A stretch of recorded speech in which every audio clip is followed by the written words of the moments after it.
Question में इन्होंने आपको दो फंक्शन दिए एफ और जी, बोला कि वो दो नॉन कांस्टेंट और डिफरेंशिएबल दोनों हैं। अब इन्होंने एक डिफरेंशियल इक्वेशन आपको दिया और कुछ वैल्यूज बता दी। अब आपसे F of two G of one के बारे में आपसे पूछा जा रहा है, तो आप क्या सोचते हो? सबसे पहले यही ना कि डिफरेंशियल इक्वेशन हम लोग सॉल्व करके क्या पता कर सकते हैं। अब आपको क्या दिख रहा है, यहाँ दो फंक्शंस इन्वॉल्व हैं।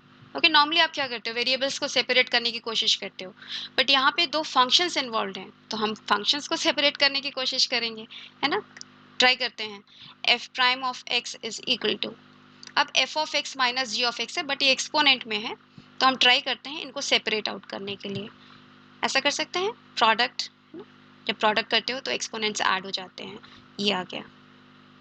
ओके, अब हो गया आपका सेपरेट, क्योंकि आप इसको नीचे ले जा सकते हो। F prime of X upon E to the power F of x, right, is equal to what, G prime of X. Okay, and divided by, चाहो तो इसको नेगेटिव पावर है ना, इसको नीचे ले लेते हैं, रेसिप्रोकल कर लेते हैं ऐसा। फिर आप नेक्स्ट क्या काम करोगे, इंटीग्रेट करने की कोशिश करोगे with respect to X, right, और एक कांस्टेंट आपका ऐड हो जाएगा। चलेगा? अब बताइए कैसे इंटीग्रेट करते हो, साइड में करके देखिए। अगर मैं आपसे बोलूं कि ये इंटीग्रल आपको इंटीग्रेट करना है, तो कैसे करोगे? इजी है ना, क्योंकि आप जस्ट एज्यूम कर लोगे कि आपका एफ ऑफ एक्स कोई दूसरा वेरिएबल लेट्स से टी है, तो यहाँ पर F prime of X D X will be your D T, right. तो अब आप क्या किया हो गया, D T upon E to the power T, इसको इंटीग्रेट कर सकते हैं, कोई दिक्कत नहीं, माइनस टी डी टी, है ना। And what is that, minus E to the power minus T. ठीक है, कांस्टेंट सबका टेक केयर कर रहे हैं यहाँ पे। ओके, सो हर बार कांस्टेंट लिखने की जरूरत नहीं है हमको। तो यहाँ पर अच्छा टी क्या है, T is your F of x. ठीक है, तो यहाँ पर इसका इंटीग्रल आ गया आपके पास minus E to the power minus F of x, right, is equal to exactly same integration ऐसे इसको भी कर लोगे आप। So minus E to the power minus ji of x plus c. ठीक, अब बताइए, अब इन्होंने आपको एफ ऑफ वन की वैल्यू दी और जी ऑफ टू की वैल्यू दी। कांस्टेंट तो हमें पता नहीं है, तो हम देखते हैं कांस्टेंट एलिमिनेट कर पाए तो। चलिए, अब x की वैल्यू हम 1 रख के देखते हैं। Okay, because I know what is my f of 1। तो x की वैल्यू जब मैंने 1 रखी तो ये आ जाएगा minus F of 1, right, which is 1, minus 1 is equal to minus E to the power minus ji of 1 की पता नहीं वैल्यू, तो ऐसे ही लिख लेते हैं, दिस इज इक्वल टू सी। यहाँ से आपकी c की वैल्यू निकल के आ गई। Okay, what is your c, e to the power minus g1 minus e to the power minus 1, ये आ गई आपके c की वैल्यू। अब चलिए दूसरी तरह से भी c की वैल्यू निकालते हैं। कैसे, जब आप x की वैल्यू 2 रखोगे, x की वैल्यू 2 रखिए, क्या आता है, कहाँ रख रहे हो आप, इसमें है ना, ये सोल्यूशन आया आपके पास, इसमें हम कम कर रहे हैं। x की वैल्यू 2 रखी तो minus e to the power minus f of 2, उसकी वैल्यू आपको नहीं पता, minus e to the power g of 2 minus g of 2, उसकी पता है, ये आ गया। ठीक है, तो यहाँ से भी c की वैल्यू आपके निकल के आ गई।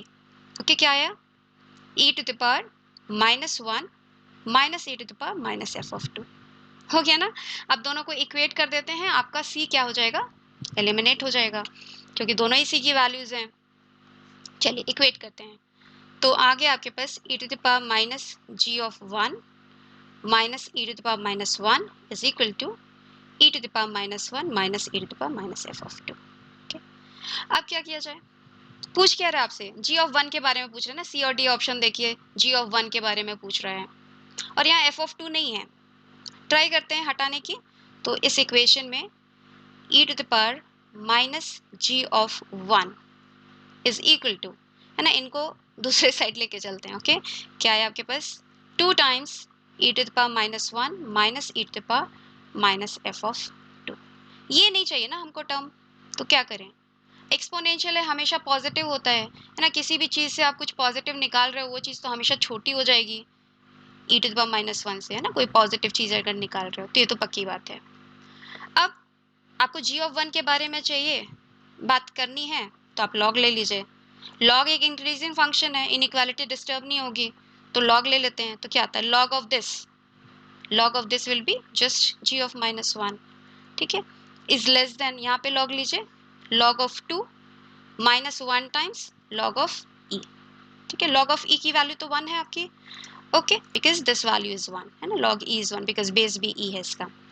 माइनस से मल्टीप्लाई करिए, g of 1 is greater than, है ना, जब माइनस से आप मल्टीप्लाई करते हो, किसी नेगेटिव नंबर से मल्टीप्लाई करते हो, इनइक्वालिटी रिवर्स हो जाती है, तो you get log 2 plus 1। Okay, so g of 1 is greater than 1 minus log 2, जो कि ये वाला ऑप्शन करेक्ट हो गया, है ना। अब सिमिलरली आप f ऑफ 2 के बारे में भी बात कर सकते हो, है ना, क्योंकि सेम इक्वेशन में आप f ऑफ 2 को निकाल के ले आइए एक साइड में। ओके, तो आपके पास आ जाएगा e to the power man minus f of 2 is equal to 2 e to the power minus 1 minus e to the power minus g of 1। देख रहे हो, एग्जैक्टली सेम चीज आ गई। अब आप f ऑफ 2 को इधर कर दिया, तो आपको लगता है सेम कैलकुलेशन चलेगा, है ना। आप बोलोगे कि this is lesser than e to the power minus e of 1 because positive चीज घटा रहे हो, फिर आप log ले लोगे exactly on the same lines. Okay, log of this will be minus f of 2, since log आपका इंक्रीजिंग फंक्शन है तो इनइक्वालिटी चेंज नहीं होगी, माइनस 1। फिर आप माइनस 1 से मल्टीप्लाई कर दोगे, इनइक्वालिटी रिवर्स हो जाती है, and then you get the same thing, है ना। तो आपके पास क्या आ जाएगा, ये ऑप्शन और ये ऑप्शन आपका करेक्ट हो गया, और बाकी दोनों ऑफकोर्स रॉन्ग है। ठीक है, चलिए नेक्स्ट क्वेश्चन देखते हैं।